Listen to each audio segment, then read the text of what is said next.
Urban FM 104.5. Urban FM 104.5. Vous êtes sur les 104.5 Urban FM et la station Urban Vénérute. Avec nos invités, on parlera de quoi? On va dire, on a une question. Un homme peut-il être féministe? C'est ça la question de Oui, notre invité. oui. Monsieur Parfait et Jorgen, vous êtes des ambassadeurs E4She. Parlez-nous déjà de vous, de votre manière de voir le concept. Avant qu'on aille dans les descriptions académiques. Merci Dafresh. Oui. Moi c'est Jorgen Kiwawa, Tu nous avais diplômé de déjà dit l'université Omar Bongo. Voilà, ambassadeur Gabon Égalité.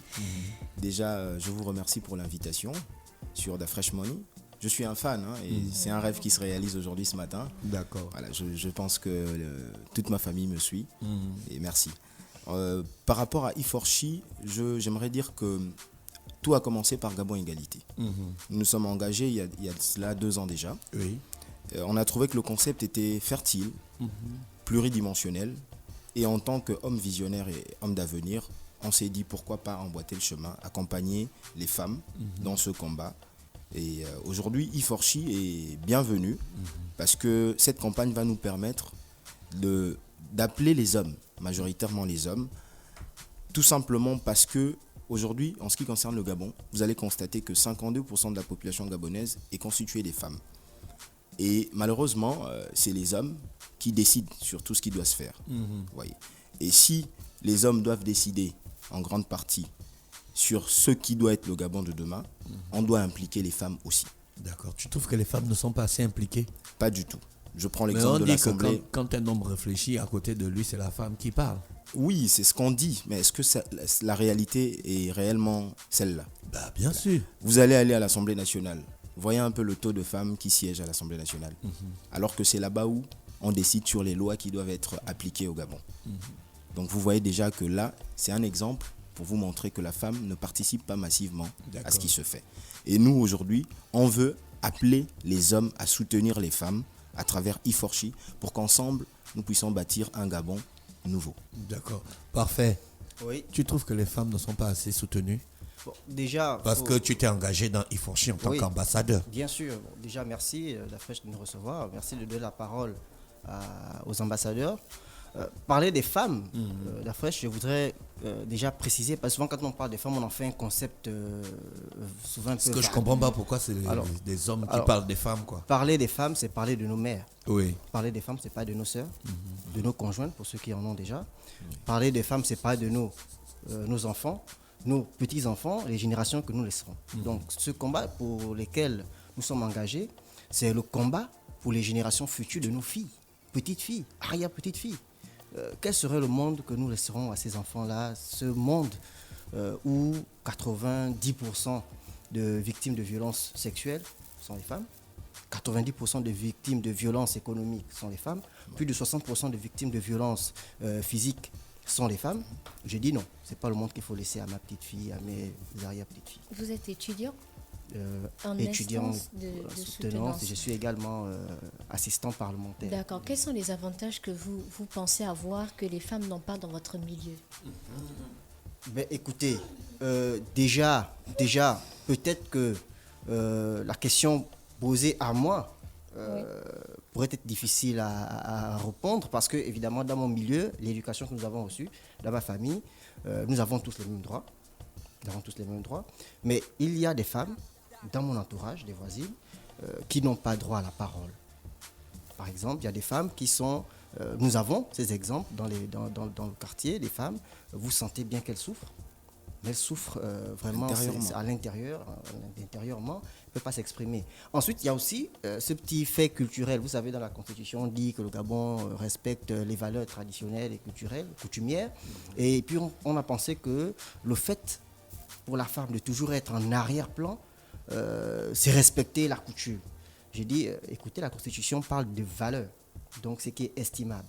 Donc il y a beaucoup de choses qu'il faut revoir dans notre culture, dans nos coutumes, qu'il faut revoir de sorte justement à permettre qu'une grande partie de la population, une grande partie de ce que représentent les femmes ne soit pas mis de côté, que leur expertise, que leurs compétences ne soient pas simplement mis de côté pour les raisons qui tiennent à une tradition. Parfait, et Jorgen, c'est vrai qu'on est dans le cadre de la campagne Iforchi et je vais pas m'inscrire en faux parce qu'on est dans un pays où je pense qu'on a quand même donné, pas qu'on a quand même, qu'on donne beaucoup, on met beaucoup la femme en avant parce que déjà depuis l'histoire de notre pays, il n'y a jamais eu de différence entre la femme et le garçon pour aller à l'école.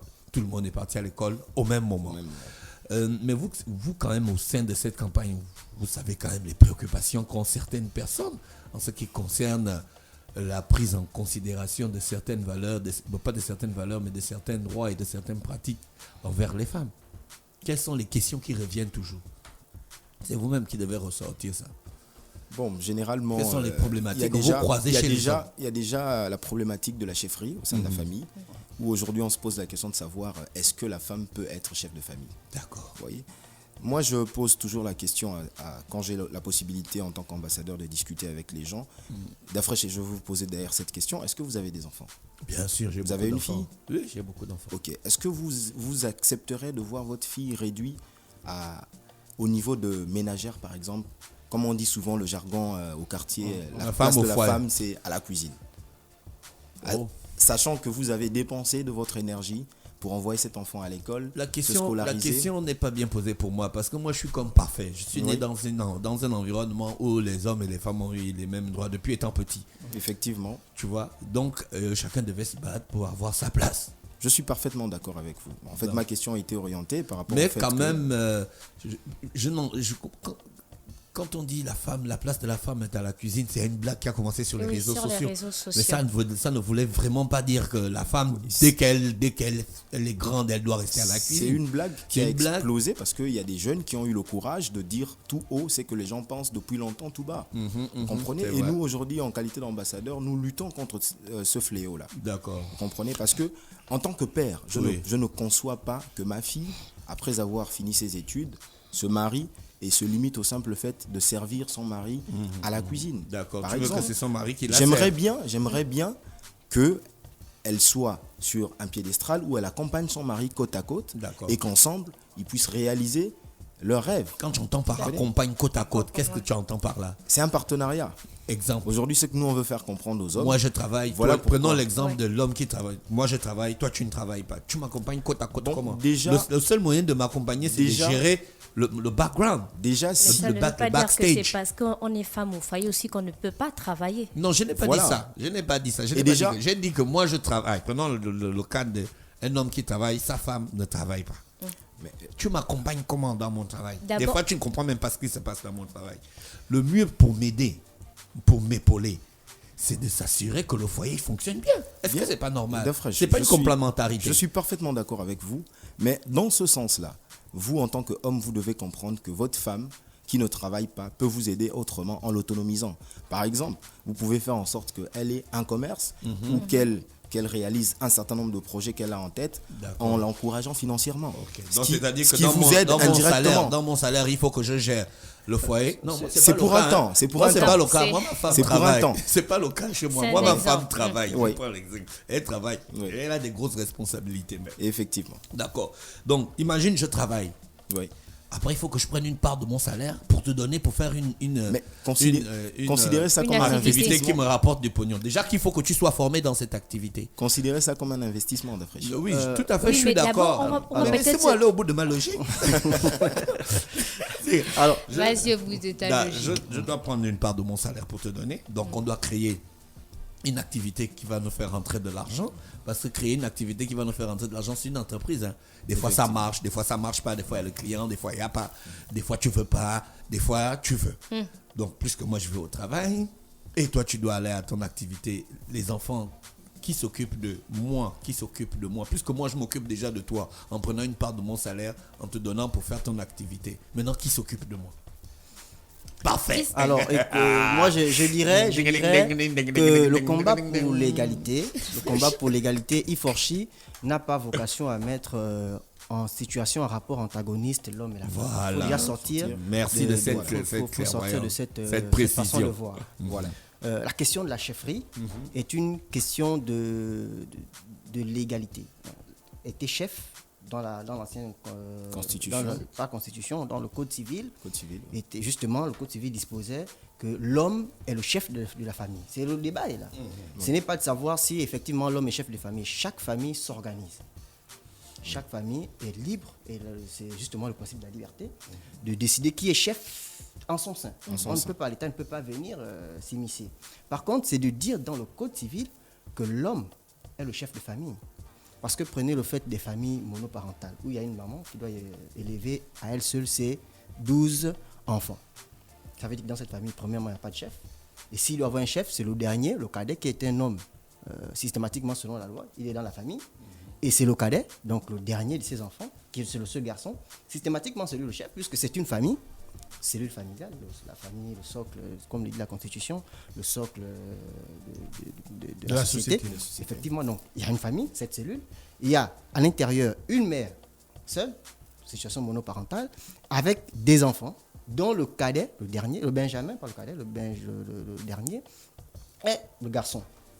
Aux yeux de la loi ne définit pas, ne distingue pas l'homme de l'enfant. Homme, c'est homme. Ça veut dire que cet enfant devient le chef de famille. Selon la loi. Donc, il fallait déjà retirer ça. Premièrement, c'était aussi éviter de mettre les femmes dans des situations difficiles en termes de droits. Parce que quand on donne la chefferie à un homme, il faut être sûr que l'État a garanti que cet homme est un homme moralement stable, c'est un homme qui partage des valeurs, et ainsi de suite. Donc, il y avait tous ces éléments. Chaque famille peut s'organiser. L'État dit simplement, en retirant la chefferie, c'est pas qu'on retire le chef, chacun est chef. Moi, je suis dans ma maison, écoutez, j'exerce un leadership, c'est naturel. Ma femme, selon, parce que j'ai une conjointe, elle ne voit pas d'inconvénient à ce que j'exerce mon autorité. Mais par contre, c'est de dire dans la loi que l'homme est le chef de famille, sans tenir compte de caractère composite. Moi, je veux comprendre. Moi, je veux comprendre parce qu'il y a beaucoup de choses qui ont été dites. Oui. Et moi, je veux comprendre. Ma première question serait de savoir pourquoi il est important aujourd'hui que les hommes s'impliquent dans la lutte pour la protection des femmes. Parce que c'est ça un Iforchi. Lui pour elle.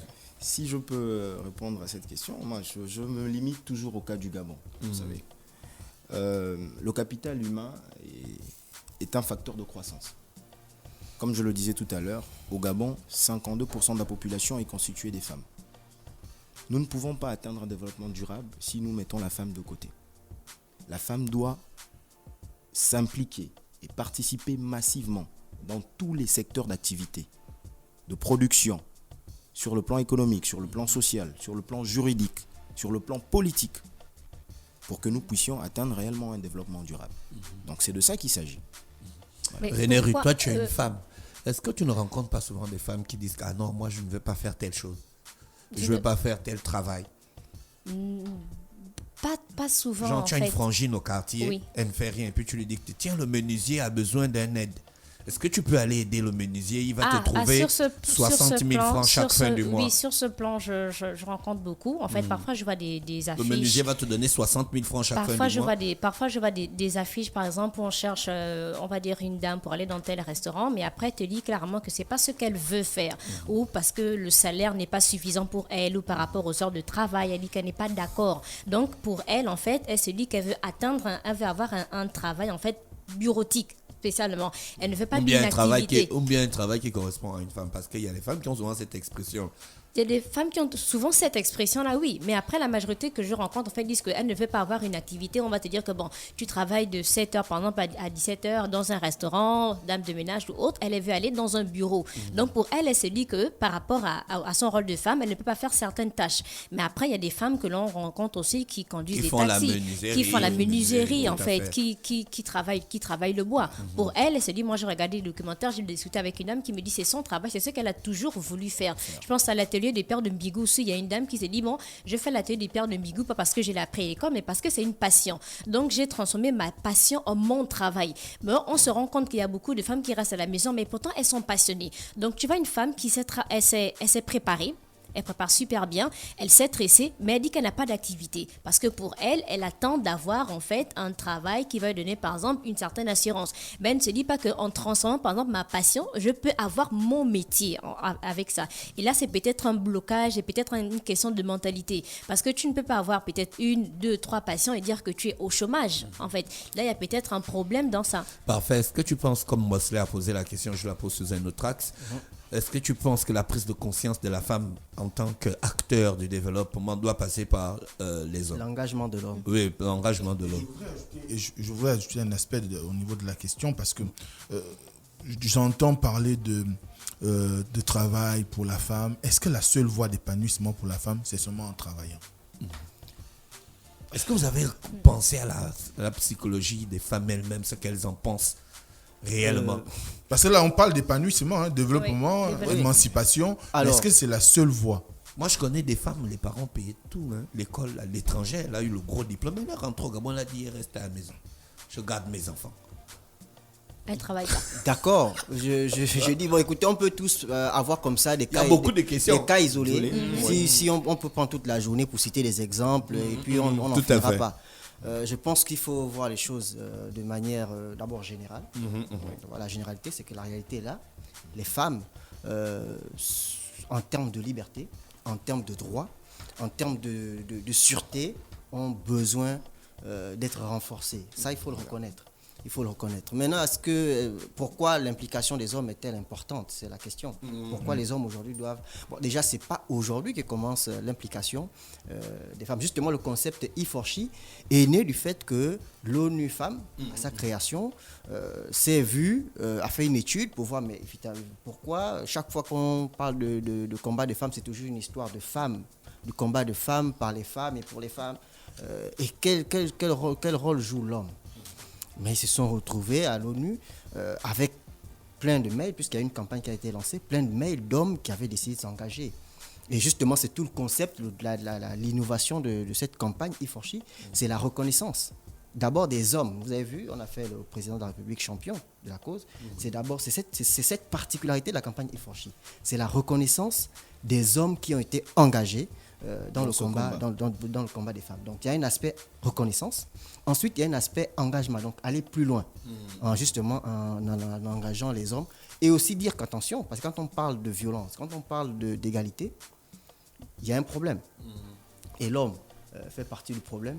Il est évident qu'il soit une grande partie de la solution. Jorgen, aujourd'hui, quelle est la place de l'éducation dans le concept E4SHE? Est-ce que il y a des voies et moyens que vous prévoyez pour faire en sorte qu'il y ait cette prise de conscience-là par rapport à l'ambition qui pourrait être celle de faire en sorte que l'homme s'implique réellement à accepter la femme comme son égale? Oui, bien sûr. Je pense qu'avec l'éducation nationale, il y a une campagne qui a été lancée dans les établissements publics comme privés pour réveiller cette conscience auprès des plus jeunes, notamment les scolarisés, sur cette question d'égalité entre genres, parce qu'on estime que c'est à la base qu'on peut éradiquer ce fléau. Et je pense que la notion d'égalité ne doit pas se limiter seulement chez la femme, je veux dire. La notion d'égalité concerne les hommes aussi. Parce que comme disait René Ruth aujourd'hui, elle rencontre souvent des femmes qui disent que moi je ne peux pas faire ci, je ne peux pas faire ça. Mais la vérité, c'est que ces femmes-là ne vous disent pas que derrière elles, il y a des hommes qui ne leur donnent pas la possibilité d'exprimer leur talent. Est-ce que là, vous ne cherchez pas à remettre aussi la faute forcément sur l'homme? Non, je ne remets pas la faute sur l'homme. Mais je dis ici que l'homme a une responsabilité. Une responsabilité qui est estimée à plus de 80%. Moi, j'ai beaucoup d'exemples dans mon quartier où vous avez des femmes talentueuses qui veulent faire des choses, mais elles vous disent clairement que mon gars, comme on dit souvent au quartier, mon gars, il va se fâcher, il ne sera pas d'accord, il est trop jaloux. Donc vous comprenez là que indirectement, nous influençons négativement sur l'avenir de ces femmes-là parce que soit on a trop de leadership, soit notre autorité dépasse. À un moment donné, ces femmes se retrouvent dans une prison où elles ne peuvent plus sortir, tout simplement par peur de perdre peut-être son conjoint, par peur de dépasser peut-être son conjoint, parce que là aussi, l'homme, à travers cette responsabilité, a aussi peur de se faire dépasser par la femme. Il y a des hommes comme ça, qui, au sein de son foyer, sait que ma femme est talentueuse. Si je donne la possibilité à ma femme d'exprimer son talent, eh bien, elle va éteindre mon leadership. Et D'accord, nous, oui, on je appelle suis les d'accord. hommes Et puis- à dépasser ce stade de mentalité-là. Parce qu'aujourd'hui, il s'agit d'avancer main dans la main pour construire une société moderne et développée. Est-ce que c'est pas aussi parce que à chaque fois on est habitué à se dire qu'une femme avec ou sans travail va forcément terminer au foyer? Aujourd'hui, je pense que le modèle économique nous a montré les limites de cette mentalité-là. Donc, pour répondre à votre question, moi je dis tout simplement non. Mosley, est-ce que c'est pas pourquoi l'homme rentre dans un complexe? Est-ce que c'est parce que une fois que la femme réussit, elle le martyrise? Non, Parce qu'on voit déjà beaucoup les hommes qui Non. sortent du bois, là, tu as vu le week-end, là. Les articles, il y a des hommes qui sortent du bois, qui sont maltraités, ils sont martyrisés, ils sont écrasés, ils sont même tapés. non, il faut. Moi, je pense que Parfait a dit un truc essentiel, c'est que dans le combat Iforchi, il faut que les femmes, et même dans tous les combats en rapport avec l'approche au genre, il faut que les femmes, et peut-être même les hommes, comprennent que ce n'est pas une question de compétition. Voilà. Ce n'est pas une question de c'est moi qui pisse plus loin. D'accord. Ou que ce sont... Comme on dit au quartier. hein. Voilà. C'est un grand jeu. Hein. C'est lui qui pisse le plus. Voilà. Donc, c'est une question de complémentarité, vous l'avez dit. Effectivement. Et aujourd'hui, malheureusement, on se trouve dans une situation où, très souvent, quand vous avez des femmes surdiplômées, surqualifiées, avec un statut social assez important sur le plan professionnel, eh ben, elles ont tendance à mettre en avant l'idée que l'homme ne me sert à rien tant que j'ai mon boulot. Et c'est ce qui a toujours été dans l'esprit de beaucoup de femmes. Et à la longue, on est resté dans ce carcan-là qui fait que quand on regarde un tout petit peu comment les hommes et les femmes se comportent en société, au Gabon, ça paraît quand même encore, on va dire, extrêmement étrange de croire qu'il y a un problème d'égalité entre hommes et femmes parce que, comme vous l'avez souligné, au niveau de la scolarisation, les hommes, moi je n'ai jamais appris dans un système où les filles apprennent dans une partie de l'établissement et vous êtes dans une partie de l'établissement. Non, on a toujours été ensemble.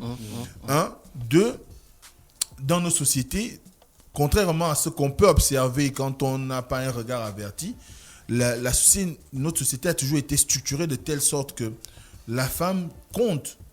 On a toujours pris en compte la femme, sauf qu'il y avait, en fonction de on va dire, j'aime plutôt exploiter cette expression, en fonction de la constitution organique ou physique des individus, il y avait des tâches qui étaient dévolues à la femme et d'autres dévolues à l'homme. Donc c'est pourquoi vous verrez que chez nous, il y avait les tâches extérieures, c'est-à-dire hors de la maison ou hors du foyer, on dit qu'elles sont des tâches qui concernent beaucoup plus l'homme. Parce que ça appelle à la force physique. Parfois, ça appelle à une certaine dextérité dans la rencontre avec l'obstacle. Mais au niveau de la femme, on voit la douceur, on voit la capacité à pouvoir apaiser. C'est comme quand vous avez des enfants à la maison, vous verrez que le père la figure paternelle aura le rôle de l'autorité, c'est-à-dire quand il arrive, tout le monde se tait, quoi. Si on faisait du bruit, s'il tape l'enfant, c'est la mère qui va récupérer l'enfant à côté. Non, calme-toi, elle berce. Ça, c'est nos pratiques culturelles. Voilà. C'est partout ailleurs, c'est pas seulement ici. La femme est le symbole de la douceur, le symbole de l'amour, le symbole de la paix. Donc, elle incarne toutes ces valeurs-là qui font qu'à un moment donné, on a un instinct naturel qui fait qu'on a toujours pour ambition de la protéger, de faire en sorte qu'elle se sente en sécurité. Mais c'est une fausse protection. C'est une protection qui arrange les hommes. Non, c'est pas une fausse protection. Non, je te protège, j'entends, tu veux pas qu'elle évolue. Non, c'est pas que c'est une fausse protection. C'est une constitution, un commandement naturel. J'ai envie de le dire, vous allez une sorte de leadership. Voilà, vous allez consulter toutes on va dire, toutes les philosophies du monde. Vous allez lire du moins tous les écrits sacrés, comme on dit. On vous dira toujours que c'est l'homme qui a le droit à accorder la sûreté à sa femme, donc la protection. Dès cet instant, c'est quelque chose qui s'est installé de toute façon naturelle. Et aujourd'hui, on est dans une situation où le droit positif voudrait que l'homme et la femme sont considérés comme des personnes ayant les mêmes obligations, les mêmes droits et les mêmes libertés. Ce qui fait que dans notre société aujourd'hui, on a énormément modifié le code civil, comme l'a dit Parfait. D'ailleurs, depuis l'arrivée du chef de l'État Ali Bongo, et ce n'est pas pour rien qu'on lui a décerné ce prix-là de Iforchi, parce que depuis son arrivée, il y a un travail de fond qui est fait accompagné des efforts que sa femme également fournit pour moi faire en sorte qu'il y ait une certaine égalité de traitement hommes et femmes au niveau de notre pays. Elle se bat suffisamment pour faire en sorte qu'au niveau international, la voix des femmes gabonaises soit entendue. D'ailleurs, le Gabon a été aux avant-postes en ce qui concerne, par exemple, la journée internationale des veuves, ce qui n'avait jamais existé. Donc, il y a un travail de fond qui est fait, sauf qu'après, il y a les pesanteurs socio-culturelles qui sont là, il y a le droit positif qui est là. Maintenant, comment on fait pour trouver le juste milieu entre les exigences de notre société, de notre environnement, parce que nous évoluons dans des environnements où, partout où vous irez au Gabon, les concepts philosophiques par rapport à la relation homme-femme sont les mêmes. Mais le droit positif impose un certain nombre de choses aujourd'hui qui font que on a du mal à nous adapter. Regardez un tout petit peu une aberration simple qu'on a toujours eu dans notre pays. Depuis 1961, par exemple, les Yomba avaient interdit le versement de la dot au moment du mariage, coutumier comme on dit. Mais c'est le même Léomba qui a accepté qu'on dote ses filles. Donc, ensuite, vous avez cette pratique qui a perduré. Aujourd'hui, je crois récemment, là, c'était un débat à l'Assemblée nationale où il fallait trouver le moyen d'insérer la question de la dot dans notre droit positif, tu vois. Donc, parce qu'il y a la pratique culturelle qui est là. C'est important, on ne peut pas faire abstraction de ces valeurs. Maintenant, après, il y a la norme éducation qui doit être prise en compte. Parce que tout repose sur l'éducation. Est-ce qu'on peut compter les hommes? On peut compter sur les hommes, sur l'éducation. Moi, je pense qu'on peut compter sur les hommes. On peut compter sur les hommes si déjà au niveau institutionnel, quand vous regardez notre pays est l'un qui a le pays peut-être qui a le plus fait d'efforts dans la sous-région ou bien encore en Afrique subsaharienne en matière de valorisation de la femme. On a même créé plusieurs fois un ministère chargé. Moi, je me rappelle encore de la condition féminine, le ministère de la femme. À chaque fois, il y a des évolutions. Le ministère des Affaires sociales est pleinement engagé dans la question de la valorisation de la pro-genre dans notre pays. Et quand on regarde un tout petit peu, regardez seulement du moins notre administration ou nos institutions, vous allez voir qu'il y a aussi bien la prostitution des hommes que des femmes. C'est vrai que le chef de l'État avait amené un concept qui est celui de 30-30, par exemple 30% pour les femmes, 30% pour les jeunes, même si, a fortiori, ce n'est pas respecté, mais faute n'est pas peut-être aux institutions, faute est, encore une fois, René l'a souligné, à la perception que la femme elle-même a aussi bien de la société que d'elle-même, parce qu'il y a des femmes qui vous diront que la politique c'est violent, je ne veux pas me mettre là-dedans, vous voyez un peu. Or, c'est en politique et dans l'administration qu'on arrive à juger de la pertinence des politiques mises en place en faveur des femmes. Or, aujourd'hui, beaucoup de femmes, sur le plan administratif, se contentent on va dire des postes moindres où il n'y a pas d'exposition. Tu penses qu'on est plus dans le parrainage en politique, peut-être? Mais le parrainage, c'est partout dans le monde. C'est pas seulement au Gabon, c'est pas propre au Gabon. Mais au Gabon, les femmes préfèrent jouer les seconds rôles parce que certaines ne veulent pas qu'on leur colle une image. Vous savez que, par exemple, au niveau du Gabon, lorsque vous avez des promotions sur le plan administratif ou en politique, personne ne croit que vous avez des capacités ou que vous avez des compétences. Ce qu'on met en avant, c'est la promotion canapé. Chacun d'entre nous a entendu ça, au moins une fois dans une discussion. Ah, celle-là, voilà, c'est juste, voilà. Donc, c'est ce genre de mentalité-là qu'on doit changer. Or, aujourd'hui, il faut un travail, au-delà des aspects de campagne médiatique et consorts, il faut passer le message dans les écoles, il faut réformer le système éducatif, notamment par les programmes. Il faut que nos programmes scolaires soient beaucoup plus appesantis sur la capacité à pouvoir voir en la femme, pas la concurrente, mais l'alter ego, et voir en elle des capacités, des compétences qui permettent à ce qu'elle soit un outil de développement pour notre pays. Malheureusement, on a une situation qui fait que la morale sociale, du moins des études le montrent, quand vous avez au niveau de la 6e, 300 élèves qui rentrent en classe de 6e et des 300 élèves, on va essayer de faire la parité, vous avez 150 filles, 150 garçons. Quand vous sortez de là, vous arrivez au niveau de la terminale, dans les 150 filles, il y a déjà 100 qui ont abandonné, vous n'avez plus que 50. Et si vous arrivez à passer le cap de la terminale, l'université, les 50 qui sont allés à l'université, difficilement, la première année est franchissable pour 30. Donc, il ne reste que 20. 20 arrivent en licence. Arrivés en licence, il y a difficilement 15 qui vont passer en master. Donc, parce que au-delà de tout ce qu'on peut dire, la volonté de l'État qui est là, il y a aussi l'aspect que la femme a des besoins physiologiques et physiques. Il y a le regard même de la famille. On attend quand on a un certain âge, il faut faire un enfant. C'est la même chose dans le travail. Les entreprises, parfois, font la préférence pour l'emploi pour les hommes, pas parce que les hommes sont les plus outillés, mais parce qu'ils savent qu'un homme, il n'aura pas 9 mois de congé. C'est-à-dire qu'il n'aura pas 9 mois où il ne sera pas inefficace dans l'entreprise. On n'a pas 9 mois de congé quand on est enceinte. C'est une façon de parler. Je n'ai pas dit que c'est ça. Voilà. Toi, tu as déjà été enceinte. Il y a des femmes qui travaillent jusqu'au 9e mois de grossesse. Donc, à ce moment-là, il y a un environnement qui est créé, mais cet environnement ne peut tenir même le combat dont on a parlé tout à l'heure, le complexe qui peut naître chez l'homme, ça doit partir de l'éducation. Pourquoi les pays nordiques arrivent à créer cet environnement propice à l'émergence de la femme alors que nous en sommes incapables? Parce que simplement, eux, ils ont investi dans l'éducation, ils ont réellement investi dans l'éducation.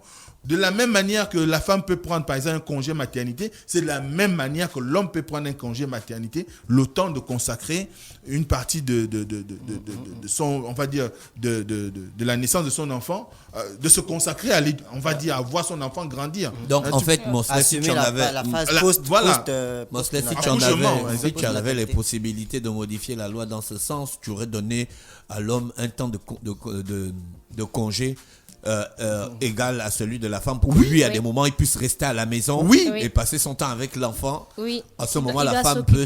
Exactement, parce que ce qui est aujourd'hui vrai, c'est que les hommes d'aujourd'hui ne sont pas comme ceux d'hier. Les hommes d'hier n'étaient pas prompts, par exemple, à aider la femme dans un certain nombre de tâches ménagères à la maison. Mais vous avez des hommes aujourd'hui qui le font correctement et qui viennent en aide à leurs épouses. Il y a même ceux qui cuisinent. Pas seulement juste pour le 14 février, mais Steve.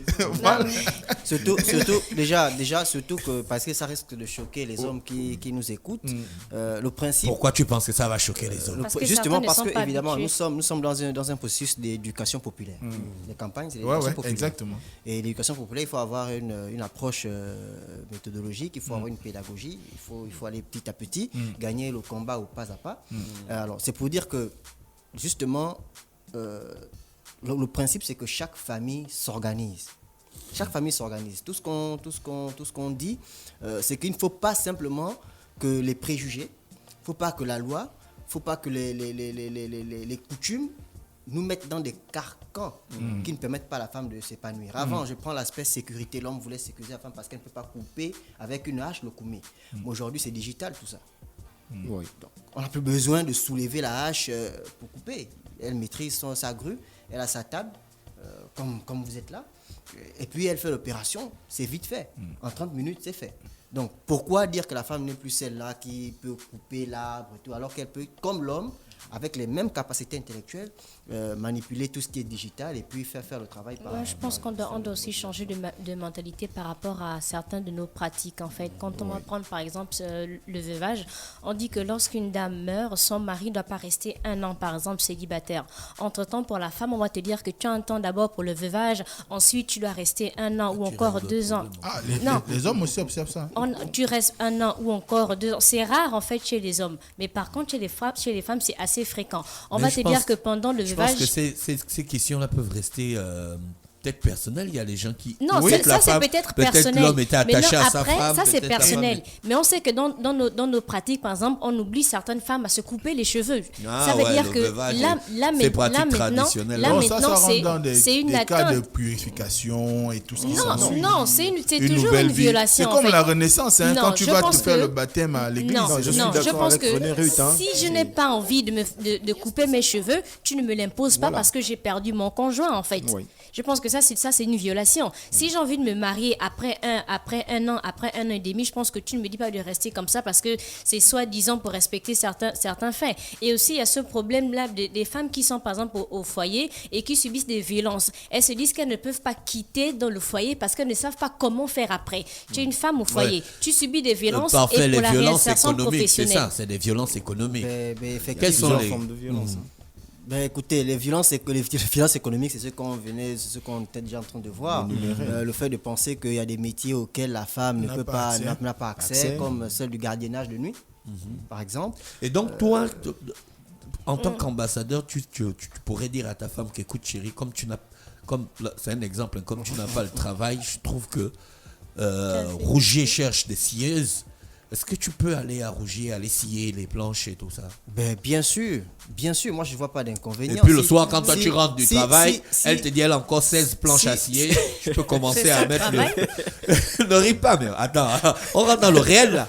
Oui. Elle a encore 16 planches à scier, tu peux t'arrêter au marché, prendre des trucs et que tu commences à préparer, j'arrive. Bon, déjà... Et garde la marmite chaude. Je n'ai pas attendu les 16 planches non, pour attends, le faire. elle te dit à la fin, garde la marmite chaude. C'est ce que j'ai...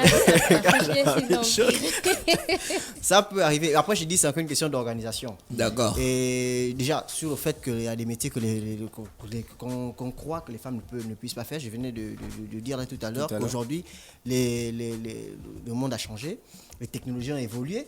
Donc, ce n'est plus nécessairement la constitution physique qui caractérise la capacité à exercer un métier. Ensuite, après, comment on s'organise à la maison? Madame doit scier les planches demain et puis elle me dit, bon, regarde la marmite chaude. C'est interne. Déjà, j'aime ma femme. Si elle a une situation professionnelle qui exige qu'elle ne soit pas disponible, j'ai justement ce devoir de partenaire, en tant que partenaire, de soutenir, quelle que soit justement la tâche domestique que cela demande. Mais il faut que tout ça reste dans des proportions d'équilibre. Ce qui est important dans le couple, c'est l'équilibre. Une compréhension, une discussion. Il faut que ce soit agrémenté avec de la communication. Après, ce n'est pas facile. Je pense que pour ceux qui connaissent l'expérience, parce qu'on parle justement l'homme et la femme, c'est le couple. Et ceux qui ont l'expérience de couple diront, mon petit, laisse ça, tu ne sais pas de quoi tu parles. Mais c'est pour dire que, mais attention, c'est vrai que le couple a ses réalités, c'est dur. Écoutez tout ce qu'on peut dire, les femmes, pourquoi elles ne doivent pas prendre la parole? Parce que quand elles prennent la parole, souvent on ne s'entend plus et tout. Je dis, mais oui, mais ça passe par l'éducation. Il faut donc renforcer l'éducation des femmes, justement à ses capacités de leadership, à ses capacités de prise de position, parler aux réunions, parce qu'on dit que les femmes ne doivent pas parler quand elles parlent. Après on ne s'entend plus, après elles vont dans tous les sens. Non, c'est l'éducation. Tant qu'on pense qu'elles doivent rester en arrière-plan, elles se comporteront, elles auront la mentalité d'arrière-plan. Est-ce que là, c'est pas plus un problème de mentalité? C'est pourquoi quand tu es venu ici, tu as calculé la parité. Bien sûr. Et d'ailleurs, je félicite Urban. On t'invite à notre émission. Je félicite Urban qui effectivement respecte le quota. J'ai fait le calcul. On est bien au-dessus des 30%. Et vraiment, c'est à féliciter. Moi, j'ai quand même une préoccupation parce que c'est vrai que Iforchi, c'est les hommes pour les femmes, du moins pour que les hommes se battent pour les femmes. Mais comment aujourd'hui on arrive également à inculquer chez la femme, par exemple, qui arrive à connaître une évolution au niveau de la société, à pouvoir s'impliquer pour les plus jeunes? Est-ce que dans ce cas, vous avez une certaine, on va dire, parce qu'on sait que dans notre pays, il y a beaucoup de femmes qui ont accédé à des fonctions, mais il n'y a pas forcément de retour pour les jeunes filles. Jamais de campagne dans les établissements, jamais de rencontres où elles sont marraines, marraines de tel ou tel événement de femmes, pour les encourager à pouvoir plus ou moins suivre sa voie, à se constituer en modèle, en exemple.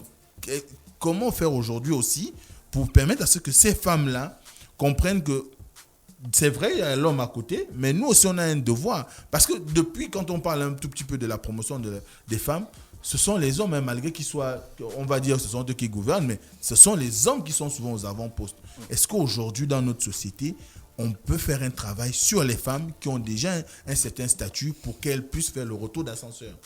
Déjà, ce serait peut-être pas correct de penser qu'il n'y a pas de femmes. Moi, j'ai beaucoup d'exemples de femmes. Vous avez un baobab de la cause, donc la vénérable Nzé Bitege, voilà, qui est une référence. Vous avez la première dame qui se bat, qui est une référence. Vous avez sur les réseaux sociaux, chaque semaine, vous avez des Gabonaises qui organisent des séminaires, qui organisent des meet-up, qui organisent des cafés.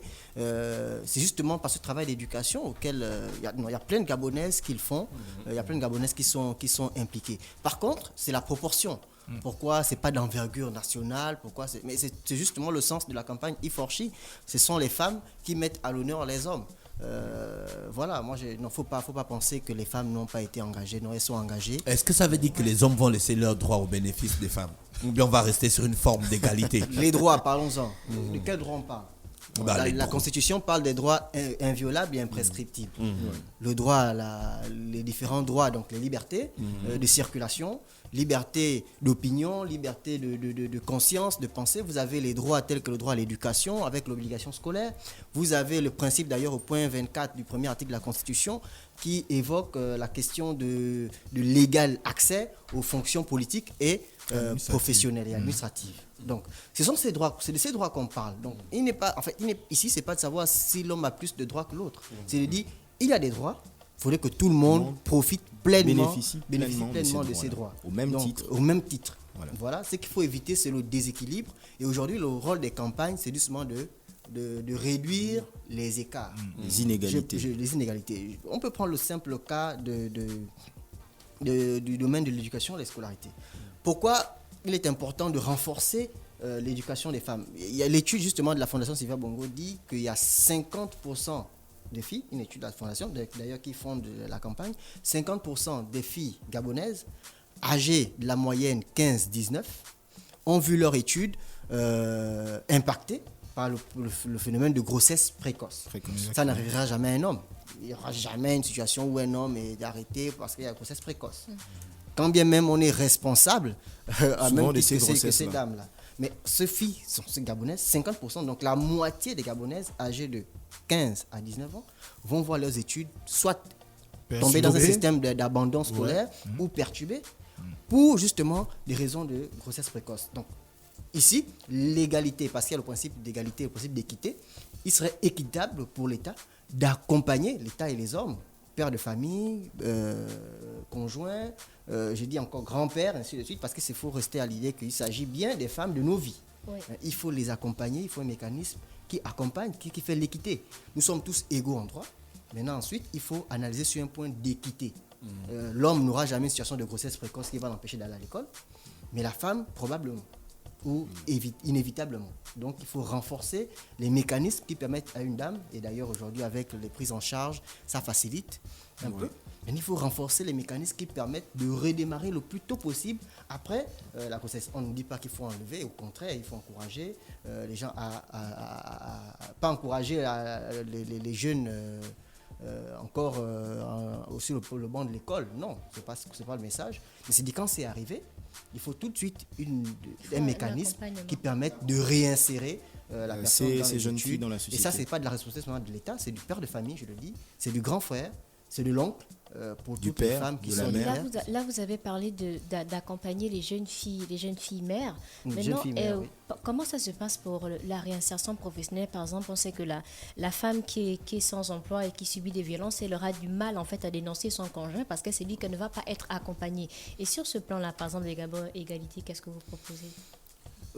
Ça tombe bien, je pense que Jorgan, ce serait bien justement de parler des systèmes de cellules d'écoute. Oui, on a au niveau de l'université Omar Bongo, juste après la campagne, je l'annonce comme ça, sous le contrôle du comité Gabon Égalité, nous aurons l'installation d'une cellule d'écoute qui aura pour mission bien évidemment non seulement de prendre les préoccupations de ces jeunes filles-là qui subissent au quotidien ces formes de discrimination et de inégalité, mais aussi de mettre en place un système d'accompagnement. Parce qu'aujourd'hui, on a compris que l'autonomisation de la jeunesse tient à cœur le président de la République et c'est une question d'État, donc qui ne concerne pas seulement les jeunes filles, mais aussi les jeunes garçons. Donc c'est une question d'ordre national et on a déposé un projet sur cette question et on attend un retour. Je pense que le retour sera favorable. On veut mettre en place un système d'autonomisation pour les jeunes Gabonais.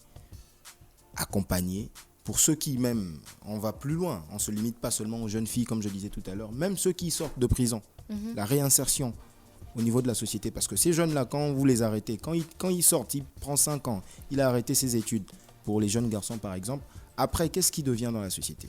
Pour les jeunes filles, vous prenez une grossesse précoce, vous accouchez, mais il y a la responsabilité familiale qui est là. La Ouais. cellule familiale est très importante. Les parents doivent comprendre que, je ne veux pas appeler ça accident, c'est une erreur peut-être de la jeunesse, parce que le parent est responsable. Aujourd'hui, nous avons plusieurs formes de contraception. Si les jeunes sont éduqués sur les questions d'éducation sexuelle, je pense qu'on va réduire ces fléaux de grossesse précoce qui aujourd'hui entraînent cette difficulté pour ces jeunes filles-là de se réintégrer au sein de la société.